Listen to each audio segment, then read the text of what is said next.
Hello everyone. Today we're going to be doing a short book haul.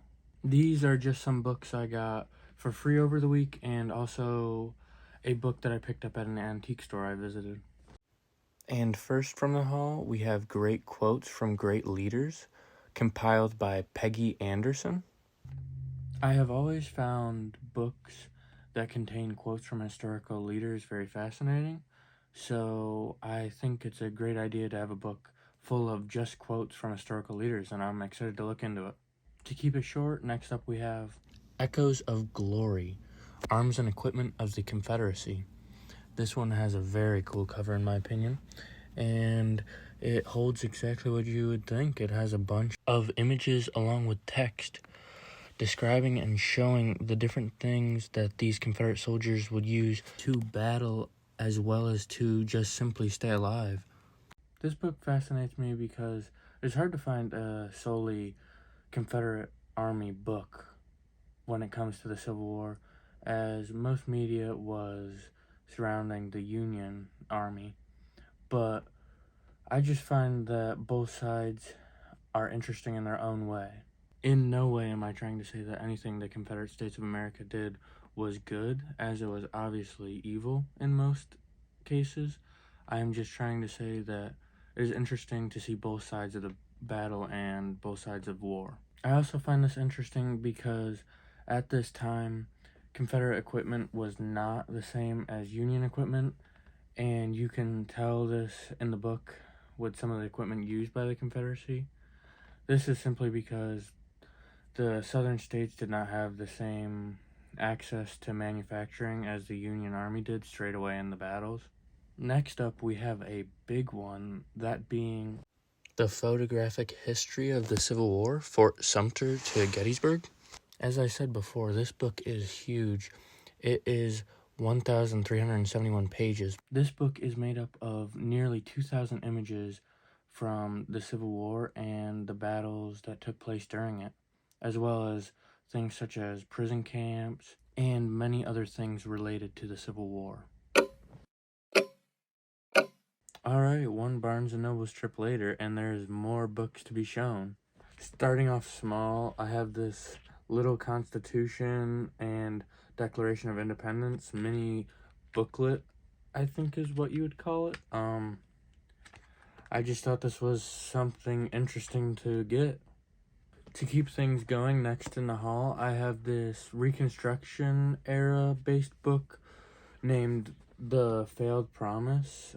This is about how Andrew Johnson kind of failed following Lincoln's footsteps in a way, and I just thought it would provide some very valuable information on the subject of Reconstruction in a whole. I also thought it would provide some more information on Andrew Johnson's presidency, which I'm not fully acquainted with. I would also like to say that I just find Frederick Douglass as a human very interesting, and I thought this book would lead to me learning more about him as well.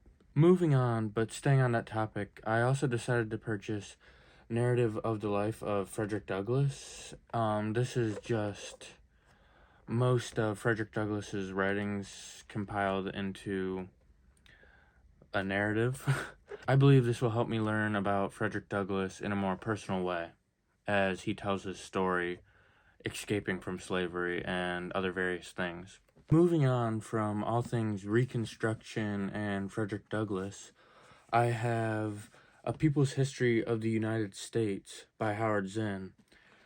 This is one of the most highly regarded history books, in my opinion, by all people, even people who would not consider themselves a nonfiction reader or a history reader for that matter.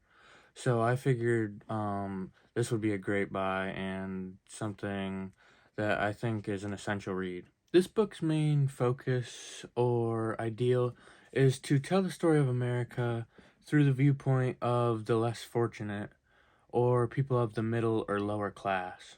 And I think that's a very interesting way of going about history in a way that isn't talked about enough. Jumping now all the way to the early 1900s era or the World War I era, I have Dead Wake by Erik Larson, The Last Crossing of the Lusitania. This book, once again, highly regarded. Erik Larson is said to be one of the top history writers by many, as he uses a writing style that makes a story almost seem fiction with how gripping it is. I have not heard one negative review on this book or the author for that matter, so I figured I would give it a shot. Jumping farther back in time now, I have The Wager by David Grann. When I bought this book, or rather when I went to Barnes & Noble this day, I had seen a book review on this story, and I've just thought that the book seemed intriguing. And I mean, what more can a history nerd want than a tale of shipwreck, mutiny, and murder, as on the title it reads? In all seriousness, The Wager by David Grann is one of the more highly regarded books on BookTube or BookTok, whatever you watch. I just thought, why not give it a shot and see where it takes me? Just a little edit in here, or intermission if you will. Comment down below how your day's going, and at the end of my haul, let me know which book was your favorite. I appreciate the support to keep making these. I also hope that I helped you find some books. Oh, and I guess that's intermission. Moving along towards the end of the haul, I have In the Arena by David S. Brown.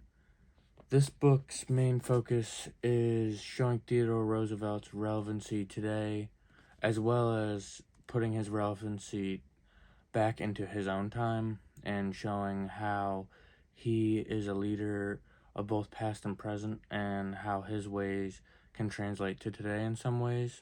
As I sort of hinted at a second ago, one of the reasons I got this book is because it shows how, even though Theodore Roosevelt is not alive anymore, and obviously therefore not the president anymore, his ideas and ideologies are still capable of holding some ground in today's politics. David S. Brown has also written an amazing biography about Andrew Jackson, so I figured that this one about Theodore Roosevelt wouldn't disappoint. Next up, really quick, I just realized I forgot to show this book. I mentioned a book I got from an antique store earlier. That book would be The Civil War. It's basically it's an illustrated history of the Civil War, done by Ken Burns, Jeffrey C. Ward, and Rick Burns. I'm just leaving that in, honestly. Alright, moving past that, the last Barnes & Noble's nonfiction book I picked up was 1776 by David McCullough. The reason I saved this for last is because there's a little bit of a story behind it. I hadn't been able to find this in good condition, I'll say, because I had been able to find it. They were just not in good condition every other time I went to Barnes & Noble's. But I guess today was my lucky day, and here it is in decent condition, I would say. Last, but certainly not least, the only fiction book I picked up today at Barnes & Noble's was The Grapes of Wrath by John Steinbeck. This is for a independent reading assignment in school, but I figured I would pick one of John Steinbeck's books. I've already read Of Mice and Men by him, and I thought that was a really good story. So I figured I would pick one of his longer works and see what I thought of it. I would also like to point out that I picked up the 75th anniversary edition simply because I thought the cover was the coolest, so I just thought I would add that little note there. A little history on John Steinbeck. He was a writer from the 1920s to the 1960s, and he mostly wrote stories based on the Great Depression era and things of this matter. But yeah, that is the end of the book haul. I hope you enjoyed watching, and I hope you liked all the books that I selected from Barnes & Noble's, the antique store,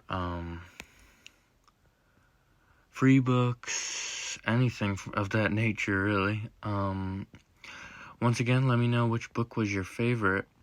Just in case you were keeping track at home, I showed a total of 13 books, the smallest being the Constitution and Declaration of Independence little pamphlet or booklet, and the biggest obviously being the huge Civil War photographic history.